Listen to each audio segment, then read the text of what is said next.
ஆளுமைமிக்க அரசியல்வாதியாக pure politics பயிற்சி பட்டறை நேரடி இணைய வழி வகுப்புகள் உங்கள் சீட்டிற்கு முந்துங்கள் 7338824242. அதே மாதிரி 20வது வார்டில் பழைய விளாங்குடி பகுதியில் பொதுமக்கள் பயன்பாட்டிற்கு 5 லட்சம் ரூபாய் இன்னொரு போர்வெல்லும் சுக்கநாதபுரத்தில் புதிய கலையரங்கு அமைப்பதற்கு 12 லட்சம் ரூபாய் ஒதுக்கப்பட்டிருக்கு என்பதை தெரிவிச்சுக்கிறேன். சார், உங்கள் கூட்டணியிலேருந்து ஓபிஎஸ் வெளியே போயிட்டாரு. எங்கள் கூட்டணியில் எங்கே? உங்கள் கூட்டணியில் தானே இருந்தார். எங்கள் கூட்டணியில் உங்களோட இருந்தால் பாஜக கூட நீங்கள் கூட்டணி இருக்கீங்க, உங்கள் கூட்டணி தானே? அப்படி இல்லை. அவர் ஏற்கனவே பாரதிய ஜனதாவோட, அதாவது கூட்டணி என்பது இப்போவும் சொல்கிறோம், நான் ஆரம்ப காலத்திலேருந்து நான் சொல்லிட்டு வரதான் பொதுச் செயலாளர்னு சொல்கிறாரு. இந்த கூட்டணி என்பது இறுதி கட்டத்தில் தான் அது முடிவாகும். 2 பேர் இயக்கங்கள், திராவிட இயக்கங்கள், திராவிட முன்னேற்ற கழகத்திலையும் அப்படி தான், அண்ணா திராவிட முன்னேற்ற கழகத்திலையும் அப்படி தான்.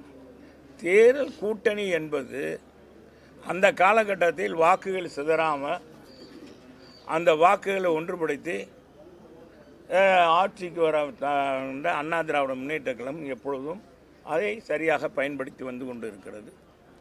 இந்த தேர்தலில் எங்களுடைய கழக பொதுச் செயலாளர் புரட்சி தமிழர் எடப்பாடியார் அவர்கள் கடந்த 7ஆம் தேதி புரட்சி பயணம் மக்களை காப்போம், தமிழகத்தை மீட்போம் என்ற தாரக மந்திரத்தோடு மக்களை சந்தித்து வருகிறார். பல மாவட்டங்களுக்கு, பல தொகுதிகளுக்கு சென்று வருகிறார். எங்கு பார்த்தாலும் மக்கள் கடலிலே அவர் நீந்தி வருகிறார். தமிழகத்துக்குள்ளே மக்கள் கடல் கூடியதோ, கடல் வந்துருச்சோ அப்படின்ற மாதிரி தமிழகத்து அதாவது கிராமப்புறங்களில் கூட மக்கள் அலை அலையாக வர்றாங்க. இது பெருத்த ஆதரவை கொடுக்கிறது. இருந்த போதிலும் அண்ணா திராவிட முன்னேற்ற கழகம் மீண்டும் ஆட்சிக்கு வருவது என்பது திண்ணமான ஒன்று, உறுதியான ஒன்று.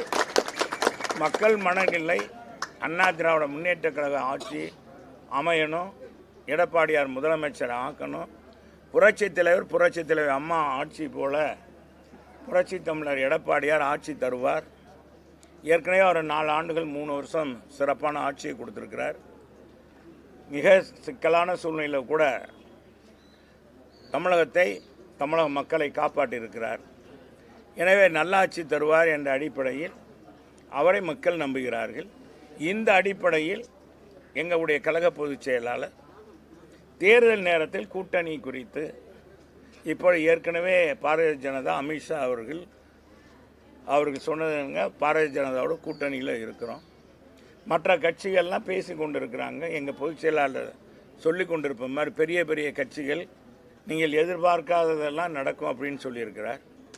எனவே எது எப்படி இருந்தாலும் மக்கள் எங்கள் பக்கம், மக்கள் அதிமுக பக்கம். எனவே வருகிற தேர்தலும் அதிமுக தான் வெற்றி பெறப் போகிறது. ஏங்க, நான் தான் சொல்லிட்டேன், உங்கள் பேரை மென்ஷன் பண்ணவா? இல்லை சார், நீங்கள் சொல்கிறது கருத்து. நான் தான் சொல்கிறேன், இது இந்த காலகட்டம் என்பது இன்னும் 6, 7, 8 மாதங்கள் இருக்குது தேர்தல். 1 வருஷம் முன்னாடியே பாஜகவோட சொல்கிறேன். அது அவங்க சொல்லியிருக்காங்க, வந்திருக்காங்க. அந்த மாதிரி இணக்கமாக வர்ற கட்சிகள் எங்கள் பொதுச் செயலாளர் உடைய அவர் சில வழிமுறைகள்லாம் சொல்லுவார். அதுக்கு ஏற்ற மாதிரி வர்ற கட்சிகளை சேர்த்துக்கொள்வது வழக்கமான உண்டு. எனவே அது தேர்தல் நேரத்தில் தான் எதுவுமே, அதுவும் அந்த சீட்டு பெற இருக்குது, தொகுதி எந்த தொகுதியில் போட்டியிடுறது இருக்குது, இது பல இது இருக்குது. நீங்கள் எல்லாம் சின்ன நம்ம நெறியாளர் வயது கம்மியாக இருக்கு, அதனால் அவங்க அனுபவம் தெரியல. அனுபவமான பழைய அவங்ககிட்ட கேளுங்க, நெறியாளர் கேட்டுக்கங்க. எந்த தேர்தல் கட்டத்திலையும் கடைசி நேரத்தில் தான் தேர்தல். பேரறிஞர் அண்ணா நான் சொல்கிறேன், பேரறிஞர் அண்ணா 67 யாரும் எதிர்பார்க்காத அளவுக்கு கூட்டணி வந்தாங்க. முரண்பாடு கட்சிகள், அப்போ மார்க்சிஸ்ட் கம்யூனிஸ்ட் கட்சி, இந்திய கம்யூனிஸ்ட் கட்சிக்கு முரண்பாடு, முஸ்லீம் லீக்குக்கும் பார்த்தீங்கன்னா சுதந்திரா கட்சிக்கும் முரண்பாடு, சுதந்திரா கட்சி, இப்படி பல கட்சிகள் முரண்பாடான கட்சிகள்லாம் சேர்ந்தது.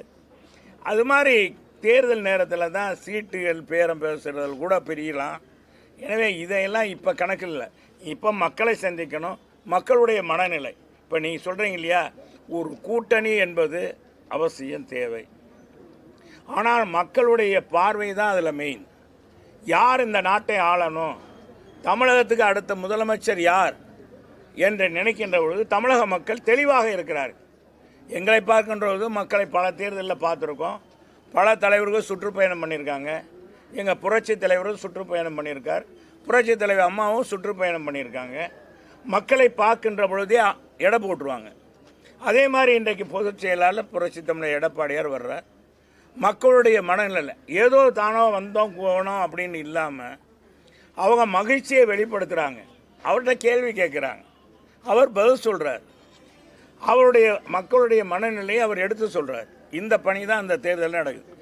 இந்த மக்களுடைய உணர்வு தான் தேவையை ஒழிய இந்த உணர்வுகளை சிந்தாமல் சிதறாமல் வாக்காளர்களாக ஆக்கி அவங்கள ஓட்டு போட வைக்க வேண்டியதற்கு தான் கழகத்தில் இன்றைக்கி வாக்குச்சாவடி முகவர்கள்னு கொண்டு வந்து அவங்களுக்கு கிளைக்கழக செயலாளர்னு போட்டு 68,000 கிளைக்கழகங்களை இன்றைக்கி பொதுச் செயலாளர் புரட்சி தமிழர் எடப்பாடியார் உருவாக்கியிருக்கிறார்.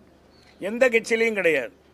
ஒரு பூத்து கமிட்டிக்கு 9 நிர்வாகிகளை போட்டு அவருக்கு கீழே அந்த பகுதியில் இருக்க வாக்காளர்களை சந்திக்கிறதுக்கு ஏற்பாடு பண்ணியிருக்காங்க. வெளியில வந்த உடனே அவர் வீட்டில் போய் பார்க்குறாரு. அவர் மகன் வந்து பூ கொடுத்து வரவேற்கிறாங்க. இதனால வந்து தென் மாவட்டத்துடைய ஓட்டுகள் பேசுறாங்க. ஏங்க எத்தனை தடவை பார்த்தானுங்க. நான் சொல்லிட்டேன். அவர் அது வந்து ஒருத்தரை போய் பார்க்கறது வைக்கிறது புதுசாக பார்க்குறாங்க வைக்கிறாங்க பேசுகிறாங்க. அது அவருடைய கொள்கை, அவருடைய அவரை அதை நீங்கள் எப்படி சொல்கிறீங்க? நீங்கள் எந்த அவருடைய கருத்தை அவர் சொல்கிறாரு. அவர்கிட்ட தான் நீங்கள் கேட்கணும். எப்படிங்க மனநிலை மாறணும்? எங்கள் மனநிலையை சொல்லிட்டோம், எங்களுடைய நோக்கத்தை சொல்லிட்டோம், எங்களுடைய கருத்துக்களையும் உங்களோட பதிவு பண்ணோம். எங்கள் அம்மா புரட்சி தலைவர் அம்மாவுக்கு எந்த அளவுக்கு கூட்டம் கூடுமோ, எந்த அளவுக்கு மக்கள் செல்வாக்கு இருந்ததோ, அம்மாட்ட எப்படி அன்பை பொழிந்தாங்களோ, தலைவர்கிட்ட எப்படி அன்பை பொழிந்தாங்களோ தமிழக மக்கள், அதே போன்ற அன்பை இன்றைக்கு தமிழக மக்கள் போகிற இடங்கள்லாம் புரட்சி தமிழர் எடப்பாடிகிட்ட அந்த அன்பை வெளிப்படுத்துகிறாங்க. உங்களுடைய ஆட்சி நல்லா இருந்தது, மீண்டும் நீங்கள் ஆட்சிக்கு வந்த இதை செய்யுங்க அதை செய்யுங்க அப்படின்னு சொல்கிறாங்கனாலே அவங்க மனநிலையில் மாற்றம் இருக்கிறது என்பது தான் அர்த்தம். நீங்கள் அவங்க சந்தித்தாங்க, அவங்க 3 தடவை சந்தித்தாங்க, 4 தடவை சந்திச்சாங்க அப்படின்றதுக்கெல்லாம் நான் போக விரும்பல. அது போறதை பத்தி இல்ல. நீங்க ஏன் அதை கவலைப்படுறீங்க? நிலைமையில சரி பண்ணி வச்சிருந்திருக்கணும். உங்களுக்கு தலைமையாளா இருந்தாரு, உங்களுக்கு வழிகாட்டுகளா இருந்தாரு. இப்படி விட்டுட்டீங்களே, உங்களுக்கு மனது வலிக்கலையா? பாவமாலையா சார்? பெரிய பாவம். இதெல்லாம் ஒரு தலைவரை பற்றி இவ்வளவு தரக்குறைவா பேசுறதே தவறு. அது மாதிரி பேசக்கூடாது. எரியாளர் எது வேணாலும் கேட்கறேன்னு கேட்கக்கூடாது. பாவம் அது இதெல்லாம் சொல்லக்கூடாது. அவர் சொல்ற தேவையில்லாத பேசாத. அப்புறம் நெறியாளர் கோவப்பட்டாங்கன்னு சொல்ல வரும். வார்த்தை வந்து அளந்து பேசணும். நீங்கள் நல்லா ஒரு கேள்வி கேட்குறீங்கன்னா எங்களை மாதிரி ஆள்கிட்ட பொறுப்பான ஆள்கிட்ட கேட்குறீங்கன்னா பொறுப்பா கேளுங்க. யாரை பற்றி நீ சொல்லி நீ அதை போய் நான் என்ன சொல்றேன். திமுக எதிர்ப்பு ஓட்டுகள்லாம் இப்ப பிரியுதுன்னு எல்லாம் பொதுவா பேசுறாங்க. ஏன்னா விஜய் அதிமுக வரலன்னு சொல்றாரு, ஓபிஎஸும் வெளியில போறாரு, சேர்க்க முயற்சி செஞ்சு வெளியில போறாரு. அந்த அடிப்படையில் எல்லாரும் கேட்கறாங்க, அதிமுகவுடைய பலம் குறையுதான் இல்லை கூடுமான்னு கேட்கறாங்க. தம்பி, மக்கள் தான் எஜமானர்கள், மக்கள் தான் நீதிமான்கள், ஜனநாயகத்தின் காவலர்கள். நான் என்ன சொல்கிறேன், அவர்களுடைய தீர்ப்பு தான் மக்கள் தீர்ப்பே மகேசன் தீர்ப்பு. அதுக்கு இன்னும் காலங்கள் இடைவெளி நிறையா இருக்குது. 8 மாதங்கள் இருக்குது. 8 மாதத்துக்கு முன்னால் இங்கே போயிட்டாங்க அங்கே போயிட்டாங்கன்ற அளவு கூடுறது தவறு. இப்போ நான் இதை திறந்திருக்கேன். அடுத்த உங்களை சந்திக்கும் போது நான் பேசுகிறேன். வணக்கம்.